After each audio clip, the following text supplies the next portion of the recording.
Hi everyone, welcome to Kavi clean tech. இன்றைக்கி Maruti எர்டிகாக்கு engine carbon cleaning பற்றி பார்க்க போகிறோம்.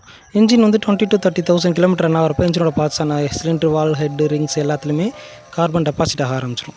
அதோட இம்பாக்ட் என்னென்னா, அடுத்து வர ஃபியூலை கம்ப்ளீட்டாக பர்ன் பண்ண விடாது. அதனால் இன்ஜினோட எஃபிஷியன்சி ரெடியூஸ் ஆக ஆரம்பிச்சிடும். லைக் பிக்கப் ரெடியூஸ் ஆகிரும், மைலேஜ் ரெடியூஸ் ஆகிரும். இந்த லெவல் கண்டினியூ ஆகிடுச்சு அப்படின்னா அடுத்து ரிங்ஸ் தேக ஆரம்பிச்சிடும். அதனால் இன்ஜினை ரீஒர்க் பண்ணுற கண்டிஷன் கொண்டாந்துடும். இன்ஜினை டிஸ்மேண்டில் பண்ணாமல் இன்ஜினில் கார்பன் டெபாசிட்டை ரிமூவ் பண்ணுற மெத்தட் பேர் தான் engine carbon cleaning or engine decarbonization. இந்த மெத்தட் நம்ம எப்படி பண்ண போகிறோம் பார்த்தோம்னா, மிஷின்லேருந்து வர ஹச்ஹெச்ஓ கேஸை ஏர் இன்டேக் வழியாக இன்ஜின்குள்ளே கொடுக்க போகிறோம்.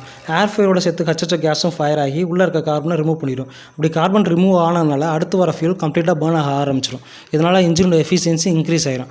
லைக் ட்ராப் ஆன பிக்கப் அண்ட் மைலேஜ் கண்டிப்பாக இன்க்ரீஸ் ஆகிரும். அட் த சேம் டைம் உங்களுக்கு அப்நார்மல் நாய்ஸ் அண்ட் வைப்ரேஷன் இருந்தாலும் கண்டிப்பாக ரெடியூஸ் ஆகிரும்.